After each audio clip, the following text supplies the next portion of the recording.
you smell what The Rock is cooking? Acknowledge me. You don't know what hard times are, Daddy. We are bad to the bone. Get it? Bad to the bone. Tell me when I'm telling lies. I'll fight anybody who do you want. Just let me fight him. Let me tell you something, Jim Ross. Mega power, yeah. We got it for you. We are the best of the best. Woo! Wheeling dealing. Smart marks. And that's the bottom line, cause Stone Cold said so. What's up, everybody? Welcome to Talk 'em Into the Building. Tonight we got a crazy episode, but before we even get to any of that, we got to touch on some things. So I want to welcome Adelaide. I want to from LA, Los Angeles, home of the Dodgers. And then I have to welcome Adrian right here from the A, home of our Atlanta Braves. I know he's not a Braves fan, but it doesn't matter. He's still here in the A. And then of course I'm here. I'm repping the AAA team, the Gwinnett Stripers tonight. Nice. So Adelaide, how are things going with you? It's the doldrums of summer. Here we go. It's almost Labor Day again, but just trying to enjoy and squeeze out the last few remaining weekends that are nice. And we got these long days still. So trying to hit the beach, trying to hit the mountains, trying to hit anything and everything before it's that time of year again. And here we go. Yes, sir. Adrian, what about you? How are things going with you? Feeling good, man. Like Adelaide said, summer's almost over, which is perfect for me being a diehard Georgia Bulldog fan. Clemson, we're coming for y'all. I'm ready to rock and roll, man. We're coming for everybody else too now. Hey, man. Dogs versus all y'all. Exactly. So, I know we were talking right before we jumped on here, but man, what a time it is to be a professional wrestling fan. Not just WWE's on fire, right? AEW's turning out great matches on a regular basis. TNA has been the best kept secret for the last 2-3 years. Definitely. Just everything, game changer. How do you guys feel about the industry right now? Adrian, I'm gonna come to you first. This is a very exciting time to be a wrestling fan, man. You mentioned it. TNA has been one of those promotions that just won't die. That's always been a joke for like the past decade. But this year in particular, their partnership with NXT, a growing partnership, is allowing some of their talent some more exposure. Joe Hendry, anyone. He's gone viral a number of times, and now you're looking at him like he's a star. Someone like Jordan Grace showing up at the Women's Rumble, having matches. Like, her star has elevated through this partnership, and that's what we want to see. But yeah, man, wrestling as a whole, everyone has something to enjoy about wrestling. If you're an in-ring person, you got your promotions. You know your tried and trues. If you're a promo guy like the three of us, we have our tried and trues. And if you're just here for the show and just here to rock and roll, you got every day of the week is some kind of pro wrestling on. So you're covered, man. Yeah. Adelaide, how you feel about it? I love this idea of this kind of lack of uniformity now. It's like, if you want your niche within wrestling, like if you get it, right? That we've always said that, right? Wrestling there's no need for explanation. Once you're hooked, you're hooked. But having gone to a local, it's Kitsune, it's a promotion that does all women's wrestling, kind of with a Japanese wrestlers angle. So they bring in the flying ladies from Japan and whatnot. And this card had Marina Shafir, but also had some unknowns, some locals that I recognize, but also some complete unknowns that I'm thinking how awesome it is to see what crop of young people come in that are complete fans right now and are fully invested, right? And we're past the 80s, we're past the 90s. The veneer of kayfabe is essentially gone, and they really truly see it as an art form, right? And I'm curious to see, what does that crop look like, right? We look at a Ricochet, we look at all these athletic people, we look at these, we're in the promo business, right? We talk about the promo. They're going to have so much to study. And I'm like, I love the fact that in 10 years, in 15 years, gosh, in 20 years, they're going to look fondly at this era, and everything that we're seeing in real time that we even saw during the Attitude Era, right? This is going to be their kind of like calling card. Like, do you remember in 2024 when Drew had that crazy program with Punk and he just left AEW? And just me saying those words, if I'd said that 2 years ago, we would have been like, flabbergasted, Right. So it's all these little pieces that are coming together. And like Adrian said, like, even as a wrestler, you have a spot, right? And that's beautiful. Everybody's making money. And that's ultimately all I can ask for. Definitely. Yeah, I mean, one of the things that I mean, just recently, and I've been a big Jinder Mahal fan, right? I've been a fan for a long time, but to see him get released, and I felt like it was a chance for him. You saw people go, "Oh, they dropped the ball with him" or whatever, and it was cool to see fans start to get behind somebody like that. Then he gets released, and it's like, no, he gets a chance to go do something else. And if you go back into the territories, back in the day when somebody would be in Georgia, they'd be there for a little while, then they go to Florida, then they go to Oregon, then they go to Kansas City, then they come back to Georgia. They're a bigger star. And I'm like, we haven't had that in so long. Right. And now we got that. Look at what Cardona did. Look at what I mean, now what Genders or Raj is doing, the Maharaja showing up at Game Changer. And it's just like, dude, I just love it. I just love seeing that they can do other stuff, like you said, make a living. But, selfishly, entertain me somewhere else. Show me a different side of you. You know what I mean? I mean, I'm happy you're making your money, do your thing, but I'm happy for myself. You know what I mean? It's like, I want to see Raj show up in TNA. I actually don't care if he shows up in AEW just because AEW is a different world to me. And I don't mean that in any derogatory way Right. at all. I just would love to see him in TNA becoming a bigger star there. But man, just seeing these guys jump around and having these opportunities for the guys, the girls, it's just so cool. It's just to me, and I've been a fan a long time. I honestly cannot think of a time that I've been more excited about wrestling. I feel that. That's So, awesome. kind of with that said, I'm kind of bleed into something, right? So, some of the things we talked about, we got something for everybody, right? You got your in-ring product over here. You got to have some hardcore stuff over here. You got your niche wrestling over here.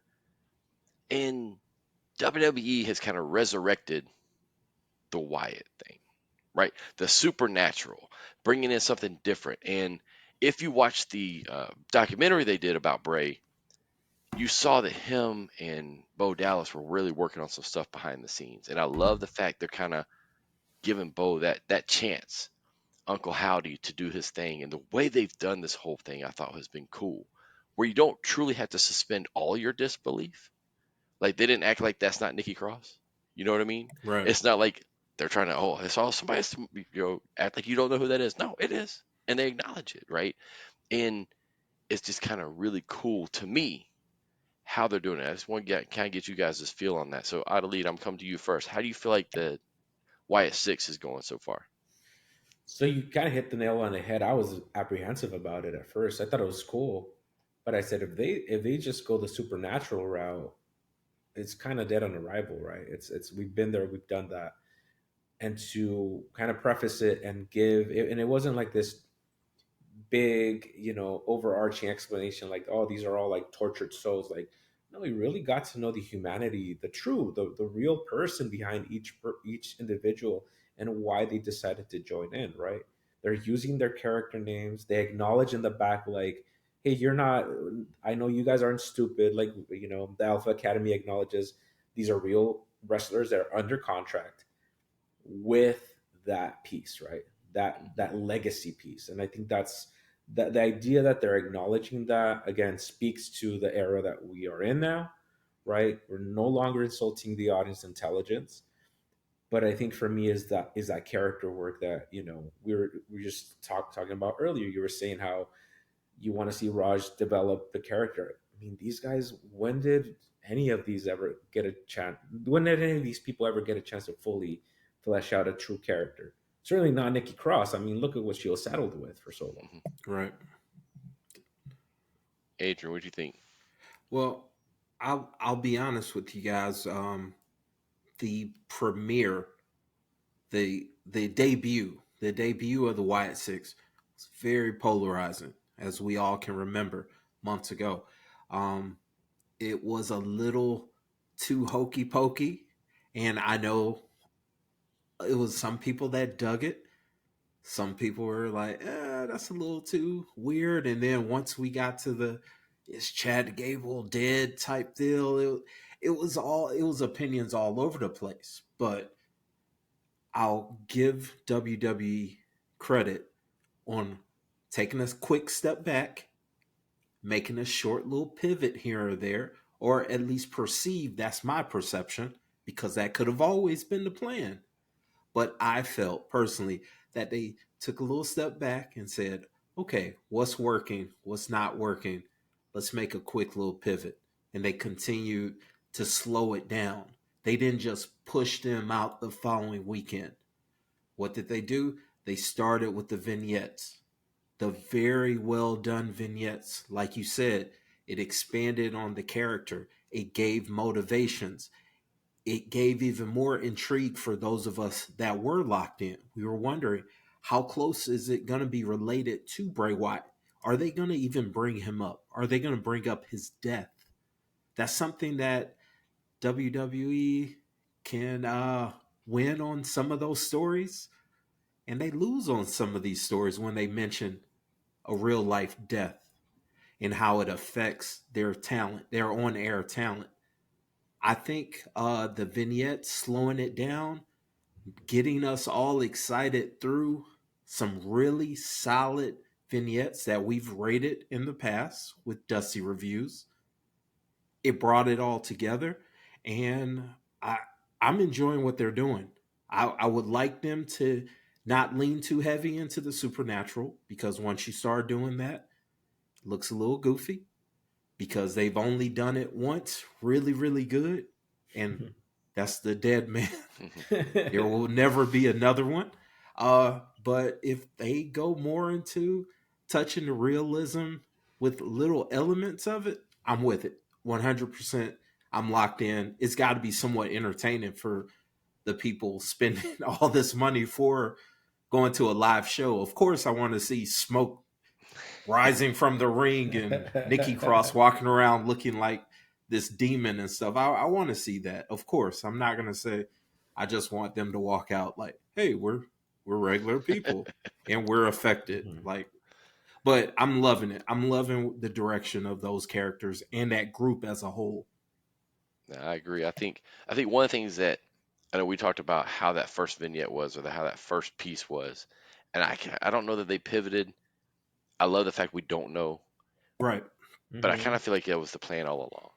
Mm. I feel like one thing we're starting to learn from this new era under Triple H is patience. And we haven't had to deal with patience for so long. And now we have to have patience. Think about that Cody Roman story. It's 2 years. When's the last time you heard something for 2 years? Really, almost 3 years. So when's the last time we had to do that, right? And under the previous regime of He Who Must Not Be Named, it was kind of like, how the wind was blowing and what was happening that day. But kind of tapping into that supernatural, I started thinking about what kind of promo should we do tonight? What should we talk about? And I was like, let's go back and look at some other supernatural promos that we may have had to deal with. Some you may remember, Okay. a couple you may not. And I would just say, prefacing this, is very different than what we witnessed with the Wyatt Sicks. Okay, I'm with it. Fingers crossed on one promo in particular. I really, really want to see, just to laugh at for sure. But let me see, where'd y'all go? Same. I'm thinking of a particular person, but if we don't see it, I'll just bring it up. For sure. All right, you ready? This one's about 2 minutes. Oh my gosh. Master, what do you mean it's etched in stone? Kevin Sullivan, the immortal Hogan, is already represented in every country and boulevard in the world. His colors of red and yellow fly from every mountain top. It is one final step. My son one final step that you have got to take. Master, I don't want to disappoint you. I've told you, nobody can do it. I've tried. Nobody can beat the immortal Hulk Hogan. Nobody. Take it, Sullivan! Take the final step!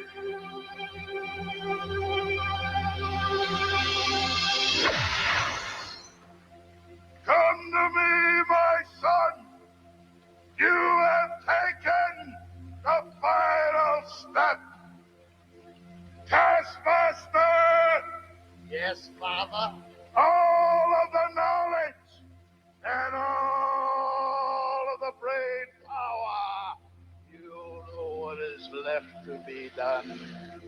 Father, now that you've given me the power, I know what you meant when you said we will crush the immortal Hulk Hogan and all the Hulkamaniacs. Because it is etched in stone!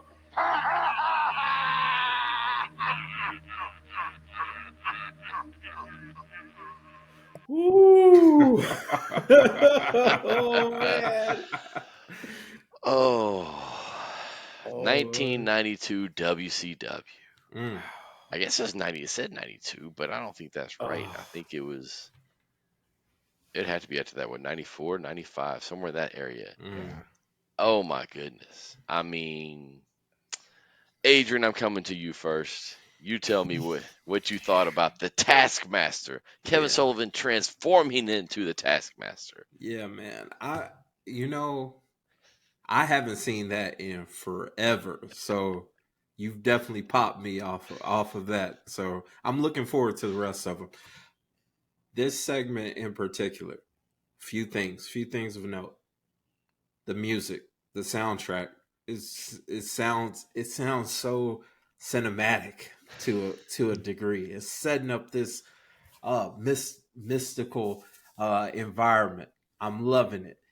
And notice his whole change of demeanor. He's going from cowardly, essentially. Essentially, he's afraid of Hulk Hogan. Hulk Hogan's the biggest wrestler during that time. Of course, you should be afraid. You're about to lose to this man. Nope. Once he goes through his final transformation, he knows he's going to win. He's confident. How can I not win? It's etched in stone. I loved it. I love the character work. It is hokey. But I like it. I liked it. And I got to imagine me as a kid digging that. So there you go. Yeah. I loved it. That was a good choice, Greg. I'll lead what you got. Oh man, I feel like I have more context for Kevin Sullivan for everything else, not for the in-ring stuff. So it always throws me off whenever I see that he had a real character and this. First of all, it looks like they stole the Tales from the Crypt set and just went and then recorded on a random day. I appreciate what they were trying to do because again, it's we got to think of the time as well, right? We're not there where there's realism and we haven't hit that area yet. We're on the cusp of it. We're still playing within the rules of these hokey characters. Really, I mean, everybody had a job, or in this case, some kind of persona or profession. And he was trying something new because everybody else had very kind of set characters, and this was a little out there, corny but fun. Because if I'm a kid, all this reminded me of was something that I would have watched on a Saturday morning. Right. I would turn it on. Exactly. It would be Pee Wee, or it'd be like DuckTales, and it'd probably be this, and I'd be locked in because who's the dude in the red jumpsuit? I'm in. I'm and he has a overlord. What the hell's going on? Right. So as much as we're kind of making light of it, it's kind of perfect for the era, and this obviously we know this character was successful for Kevin Sullivan. So it's interesting how you said that about watching that on Saturday mornings, because you think about this at the time was Saturday evening at Right. 6:05. Right. So it's not Mm-hmm. Monday night. This was not any Thursday night. This was Saturday night. It was, Mm-hmm. and they were going after a kid audience.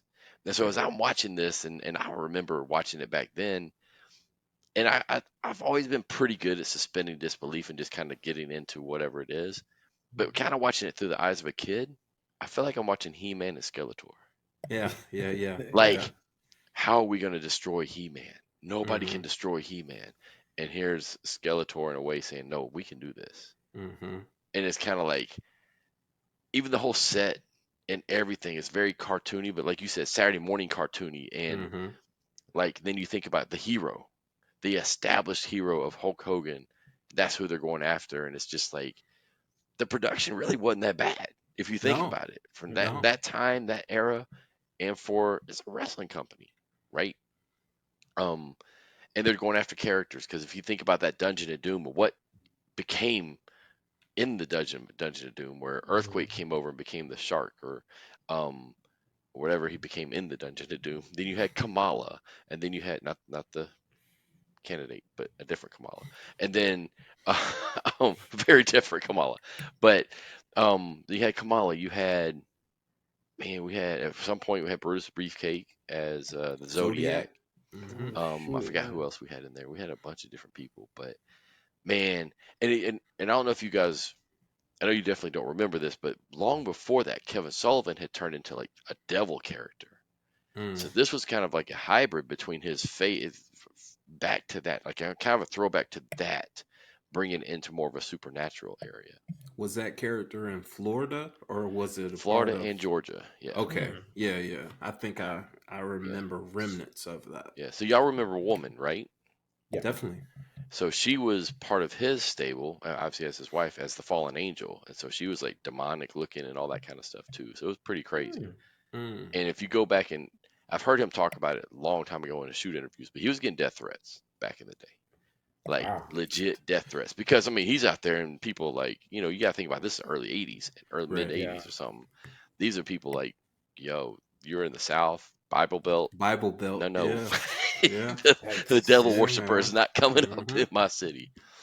But Mm-hmm. man, I just love that one. Like when I start thinking about the supernatural, and I think about man, what we saw with the Wyatt Six and that production, how they did that whole first piece, right, going through the gorilla and all that stuff, and then compare it to this.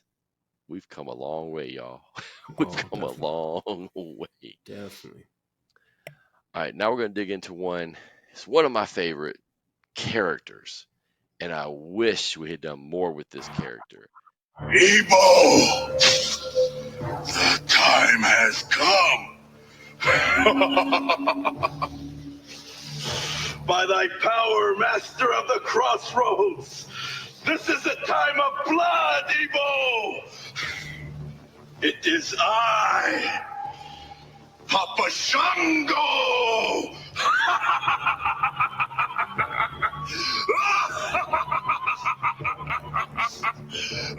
Short, sweet, but I the lead coming to you first for that one. Papa Shango.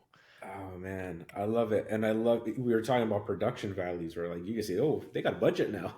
Like, Mm. this wrestling company gave them money for a costume designer and like the face paint and the whole deal. I love the three faces of that whether it's Papa Shango, whether it's Godfather, whether it's Goodfather eventually, right? But this character kind of stood on its own because it was a departure from who he was. I mean, Godfather is really an extension of who Charles White is, but this is a true character that had to be developed, right? And growing up in LA, I always thought like, man, that'd be great if somebody ever did a like a brujeria character, like like Latin witchcraft kind of, because that's rooted in reality for some folks. And this is like kind of that take on it, obviously from a different cultural sense. But I thought it was fascinating how you mentioned that it was such, I mean, relatively short lived, right? But you got the aura, you got the voice, right? You got the ceremonial face paint and everything, and the idea that this guy is actually probably sacrificing real people. That's the kind of the intention. Was made it more scarier because on its head, it's like, oh, he's scary to kids, but like, no, he could have gone darker if he really wanted to. Oh, definitely. And if you listen, yeah, exactly, right. And if you listen to that interview he did on Taker's podcast, he talks about there would have been a revival in the Attitude Era. They had new face paint dug up, like new gear. I think Jerry Lawler did the face paint look like more like Punisher almost, and they were gonna have him join the corporate ministry. So he's gonna be part, or the ministry. I don't know which one, and be one of Taker's heavies because in real life they're buddies or whatever, right? And I'm like, wow, how fascinating would that have been to kind of be rooted in that era of more like realism, and that would have been crazy. But I love the aesthetic. I think it's great. I think it's kind of evergreen because you can bring back Papa Shango under a different wrestler today, and it might still work. It's Absolutely. not a boogeyman. It's not going to be gimmicky like that. It can stand on its own. So I love the candles. I love the fire. I love the bodies, the mannerisms. Just shame it was kind of a passing gimmick. Yeah. Definitely. Adrian, what do you think? I think Papa Shango was probably the first wrestler that young Adrian was afraid of, just because he looked serious. It was serious business, man. You got to think during that time of pro wrestling, more so WWF at the time, there's a lot of outlandish, cartoonish characters, and you have this guy, and he's doing magic, and he has a skull for a face, and I thought you were actually going to have Papa Shango Ultimate Warrior. I thought you were going to go with that. Like stuff like that creeped me out as a kid, and that's understandable. Shout out to Charles White. Wright, I'm sorry, Charles Wright. He's one of the greatest of all time. Just very underrated in the sense of all of those characters, like you said, that he successfully navigated through. And Papa Shango is definitely one of my favorites, man. Definitely one of my favorites. I mean, like going back and watching that, it's just like it even makes me wish we had it more. Like he was just like, even his mannerisms at the ringside when he would do the voodoo and he would roll his eyes and he'd start shaking and different stuff. It was creepy. It was truly creepy. And to your point, it did scare the crap out of kids. I mean, kids were like, "What in the world is happening?" And then when Warrior started having that stuff coming out of his head or whatever, just crazy, man. And then, yeah, Adelite, I heard that story before as well about him coming back. There are pictures out there of the gimmick that he was going to wear in the Attitude Era. And all of a sudden, he said I think he said he showed up and they're like, "Nope, you're going to be Kama." It was kind of like, "You're going to do what?" You're part of the nation. I'm like, yeah, it was just like just changed it really quick. But how cool would it have been to see an Attitude Era Papa Shango with Undertaker and then adding Kane later? Oh boy! I mean, come on, Three Faces of Fear. Right. Oh my goodness! I mean, he pulled that character off so well. And people not that people forget, but he's a big dude. He is. He's ginormous. Yeah, like he is. I mean, the era of like the the giants, like and we forget how big these guys are. But then like, oh gosh, like you are a massive man. Like I met Billy Gunn. I'm like, you are bigger than most football players that I know. I'm like, good lord. Yeah. Jumping back to the production of that, you think about that. That one was in 1992. So compare the production of the two we just watched. WWF, their special effects, WCW, what they had. Not taking anything away from WCW, but WWF being what they were, you can see that Vince had that foresight that we got to invest in this production. Right. And we got to put that money into it because him with those flames in it, back then you couldn't CGI that. That was fire in his hand. That was actual. That's a shoot. Kind of controlled fire. There's some flames in his hand, and it's like, oh man, I think that was good. Like you said, the voice, how he did the voice, the cadence was different. Right. just everything was in just the details. If you look at the little voodoo board he had in front of him and stuff like that, all the little details are just over the top. I think that's one of the things that WWF had back then above WCW for sure is the details. And I thought it was always cool, kind of sticking with that point about details. Is like they don't show it as much nowadays. I feel like, or maybe they do. I haven't been paying attention, but they show like Kane's like sketches, right? Like their design sketches by actual like costumers and character. And it was like these were very thought out. These were not like, hey, give him a cape and put on the face of him. It's like they were thought out characters, pre-planned, because ultimately, like, this was always about branding, right? He wanted to brand your name, he wanted to brand your likeness, and he wanted to brand you down to the logo that they use when they pop you on the lower third.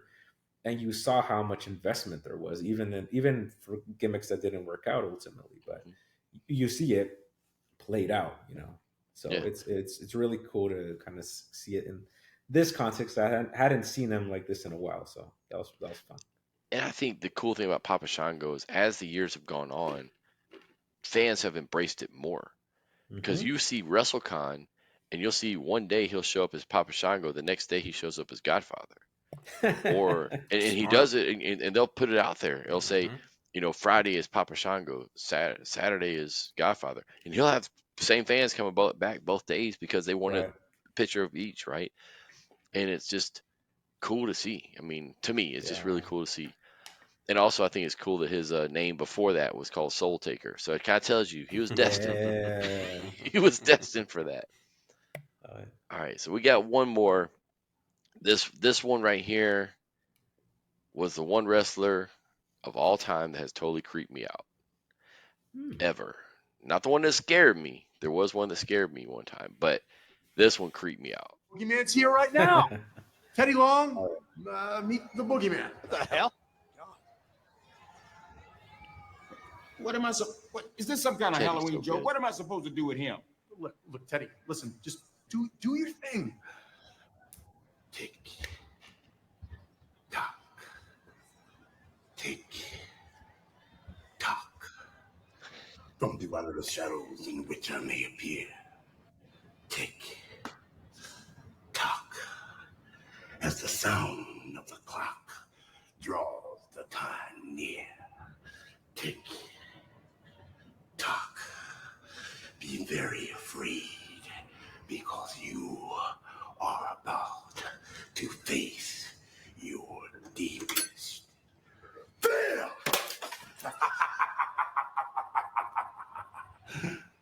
Boogeyman, you may have some potential.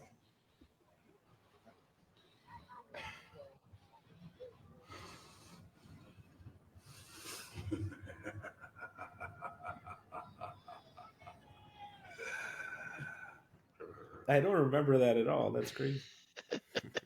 Adrian, what'd you think about Boogeyman? All right, Boogeyman. I enjoyed his cadence. His cadence in particular was one that would creep you out. The intended effect was to creep you out with him. The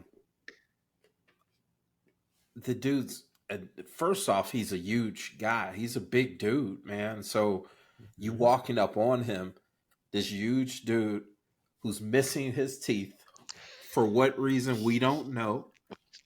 Probably due to some dastardly spooky stuff, right? And he has this weird black and red face paint, weird haircut. Like, this dude is just weird, man. It's like you said, it would creep you out. I always loved his entrance. That's another production win by WWE because his entrance was always fun. Him crawling around, he gets to getting hyped up and then smashes his head and then there's some kind of explosion. Like that. That's A1 production value for that character.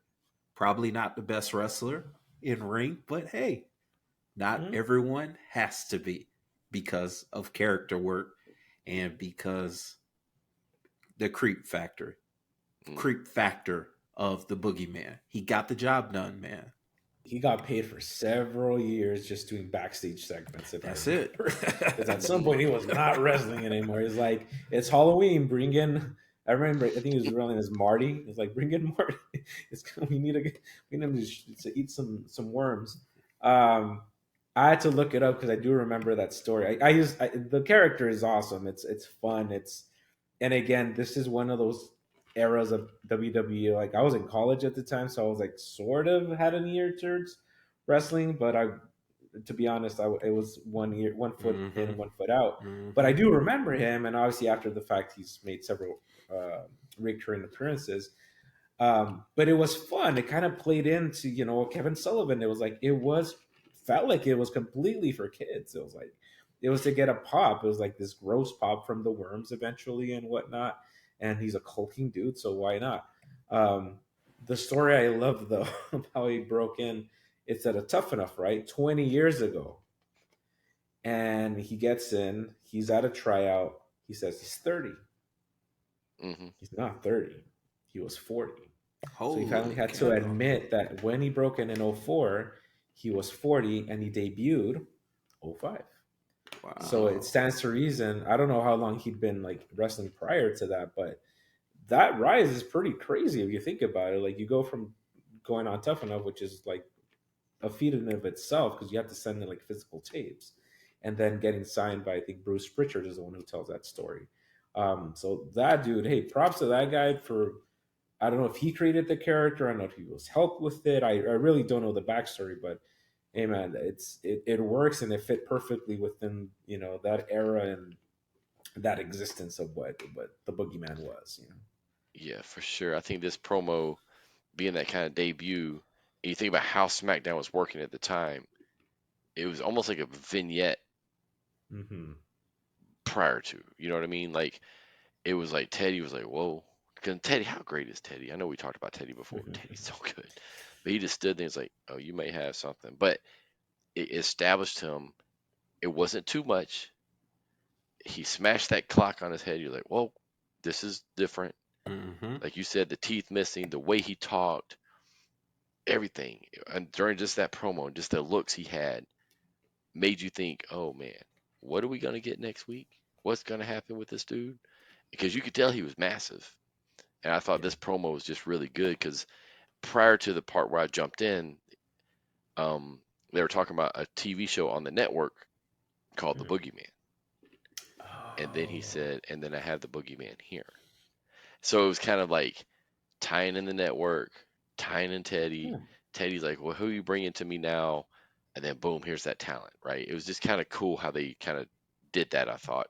But also in that era, you think about you had your general managers and such, and nobody in their right mind without any ulterior motive is going to bring in somebody like Boogeyman, storyline wise, right? You're not going to go, oh, you know what? I think that's what I'm going to bring in to rack my promotion. That's not what I'm going to do. So I just thought this was a cool introduction. But what creeped me out about him was when he started eating worms. Like, definitely. That's the only times, like to this day, if he shows up, I would just turn my head. Like if he starts doing the worm, I have to turn my head. It totally grosses me out. And y'all remember this angle he did with Charmel? Oh yeah. He kissed her, and she ended up with the worms in her mouth. She's on one of the Chris Van Vliet shows recently, so they talk about that. And she said right after that she went and threw up. It was just like, yeah. She goes, it was just like. He goes, did he tell you anything? She said, no, we just did it. It's like, let's go. Ooh, I hope Booker didn't beat his butt. Dang. No. She knew it was happening. They knew all that, right? But it was a situation of, did y'all talk about it? She was like, no. Like, we didn't talk about it. I knew what was going to happen. Do it and go, right? Like, I can't think about it. One take. It can't be two. I'm not going to be able to get through two. Yeah. Hall of Famer. 100%. Hall of Famer. And I would argue Boogeyman needs to be in the Hall of Fame. I mean, in my opinion, he should be. He's to me, one of the coolest characters we've had. Give it time. Like just from I think it'll happen. If you keep bringing somebody back year after year after year for these gimmicks and these, at some point they're over. You know what I mean? Oh yeah. And I don't know if you've ever seen him at WrestleCon. I know I've met him at WrestleCon one time. Nicest dude in the freaking world. Like, Right. it was Yeah. That's his amazing. reputation, right? Yeah. Yeah. A really I saw nice him guy. scare a little kid. I think it was when we were in Orlando. He scared this little kid, and he played it off for a second. Then he went over there and started talking to him, like just totally Nice. broke character like that, and just started talking to That's him. It cool. was so cool. But Yeah, I might have yeah, to get an so 8x10. exactly. Here's $20. But, make that dough.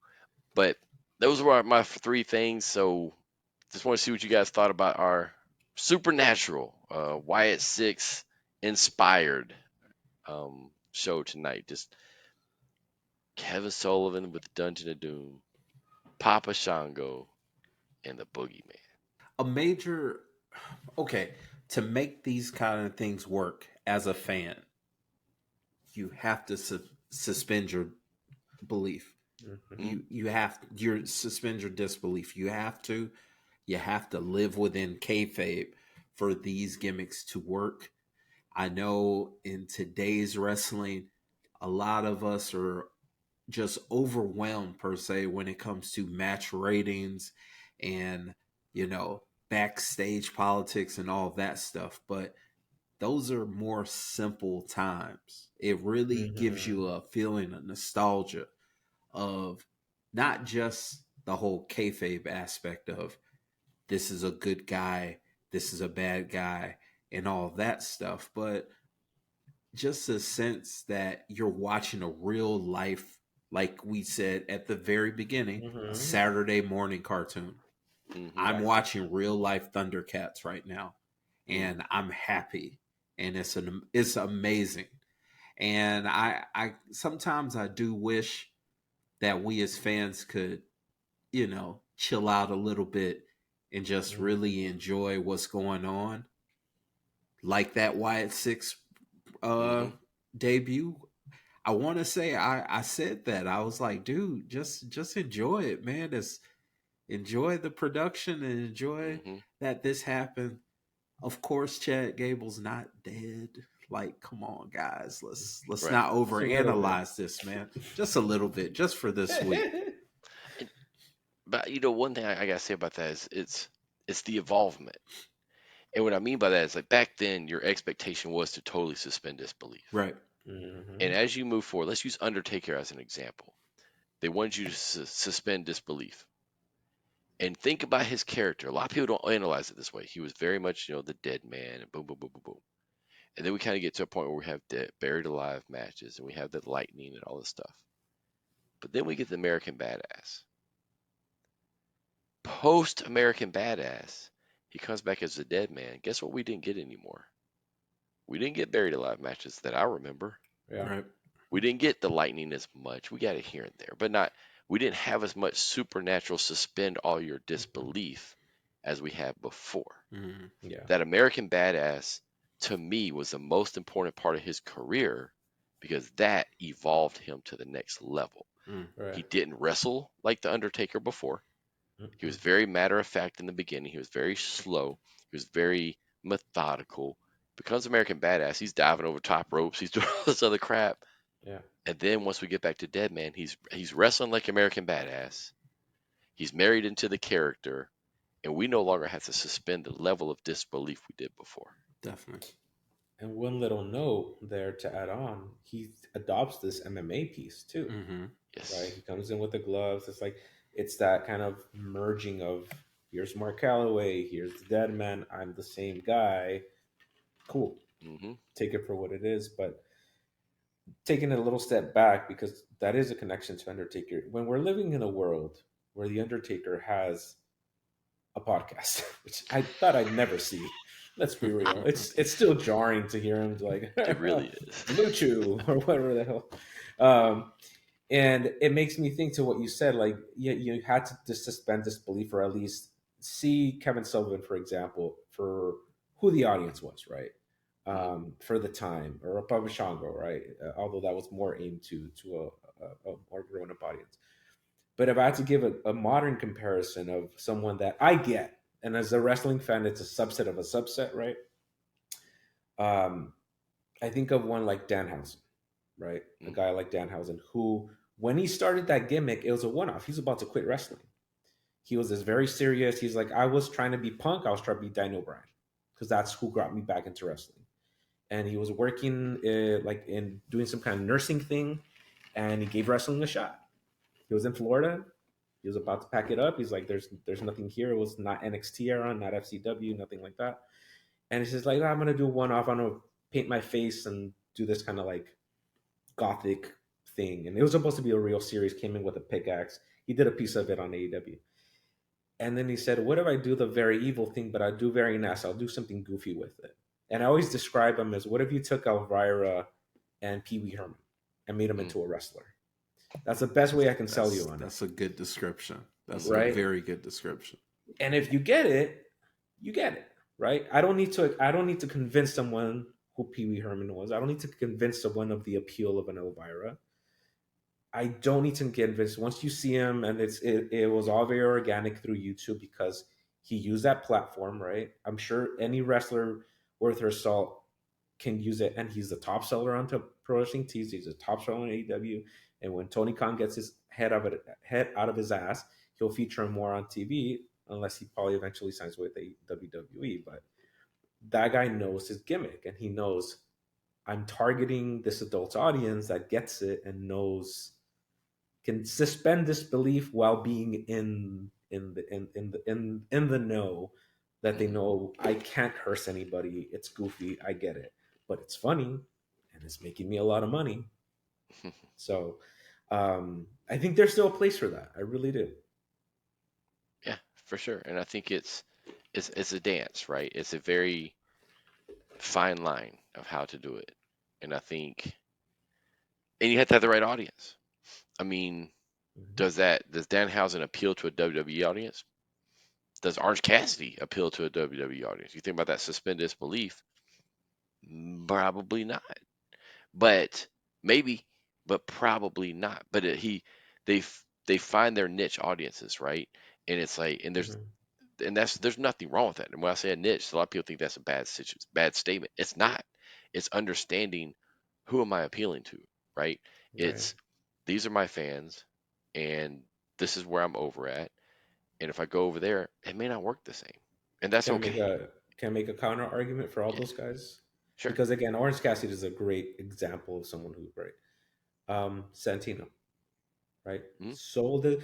Didn't come in as a comic character, right? When he was in the Independents, he was a full-fledged like fighter, right? Like that was his background. He was like kick your ass, in real life, did actual, matches and whatnot, MMA matches. And then comes in, still wrestled then, or whatever, FCW or whatever it was at the time, and then transitioned. And they brought him in as the Italian guy. And it worked because people can suspend disbelief when the person is capable of making them suspend disbelief, right? I think it's to your point. It's like, it's less on the platform that you're on, to me, than who you can sell yourself as that character, right? Regardless, if we're talking about the territories, it's like I can go from place to place and be myself. And now with the internet, if I have a following, they're going to follow me.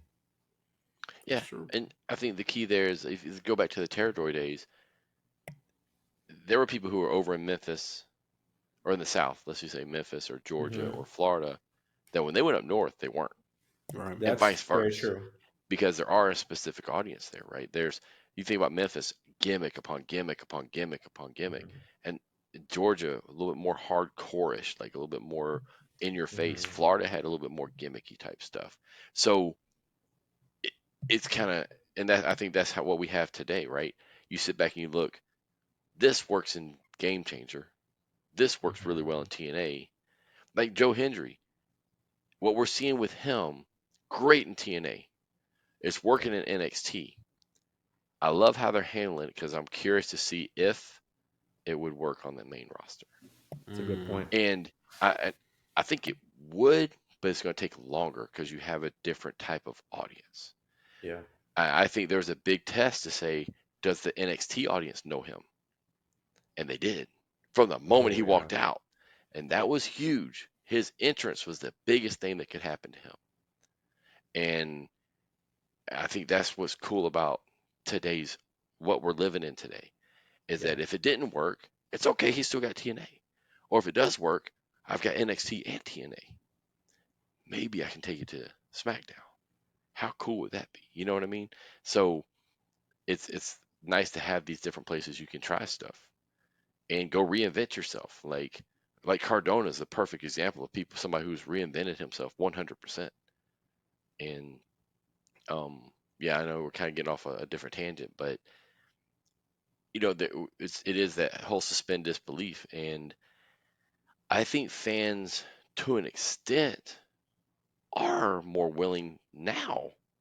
And I'll give you one storyline, and then we'll jump off of here. More willing now than say even 5 or 6 or 7 years ago to suspend disbelief. Yeah. The Dominic Rhea Ripley feud or situation. People have bought into that for the past year and a half, 2 years, whatever it's been. They're both married in real life to somebody else. Yeah. Right. It's not a secret. There's all over social media. It's all over these other places. But everybody's like, oh man, we're just bought in. And it's just like, still real to me. Right. You know what I mean? The only person in that love triangle that sat back and said, oh, I'm single was Liv. And I think that's BS too. But I think she did it because of this.